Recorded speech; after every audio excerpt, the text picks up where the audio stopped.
Hi there. Welcome. My name is Lisa. I am a diabetes educator. I also have type 1 diabetes. And I am Susan. Lisa and I are friends. My daughter Mia has type 1 diabetes too. Our goal is to break down the different aspects of type 1 diabetes so it is easier to understand.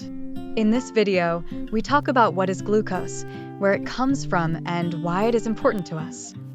Please remember that this video is for informational purposes and is not meant to replace your doctor or care team. Lisa, I am so glad we were able to meet today. We are going for a family reunion this weekend, so we have been quite busy. I am glad we were able to meet too. Are you all set for your trip? Yes, but I am not looking forward to educating my extended family again about diabetes. Some of them don't realize that Mia still needs to eat carbs. How do I explain it to them? Susan, let me pretend you don't know anything and explain to you what glucose does. Maybe you can use that when you are talking to them? That's a great idea. Thanks. No problem at all. First, let's think about what we do with our bodies. We do a lot with our body. Some things we do every day, like reading, walking, thinking, and working. Some are more fun, like hiking and dancing. We also need rest.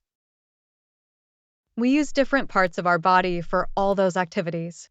We use our muscles to run and hike, our eyes and brain to read. Even when we are sleeping, our brain, heart, and lungs are still working.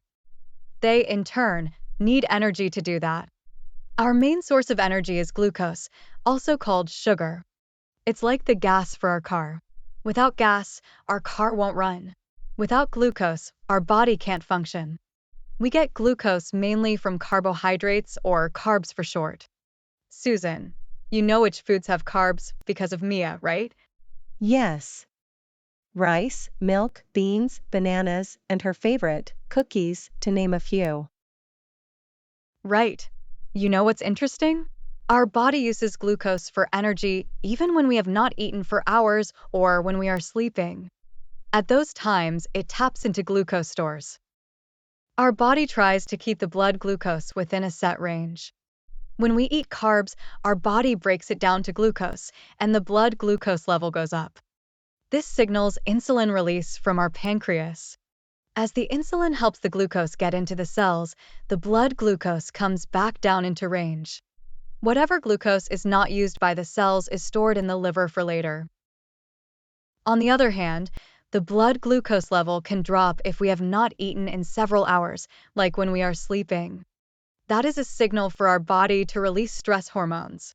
These hormones can tap into the glucose stores in the liver to release glucose. This brings our blood sugar back up, and the process continues until we start eating again. So, you can see that glucose is our main source of energy, and the main source of glucose is carbs. Our body works hard to ensure that we always have access to glucose and that it stays in range. Thanks, Lisa.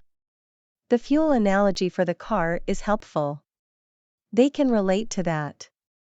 I knew we need glucose for activities, but I didn't realize that we also use it when we are sleeping. Now, can you help me explain diabetes to some of Mia's older cousins? They don't understand what it means, but I can tell they want to. That's so sweet that they want to learn. Come, let's take a walk and talk about it. We hope this helps you understand how important glucose is to our body. You can learn about what is diabetes in the next video. You can also check out more videos on our website. The links for both are below. Again, please remember that this is for informational purposes only. Thank you for watching.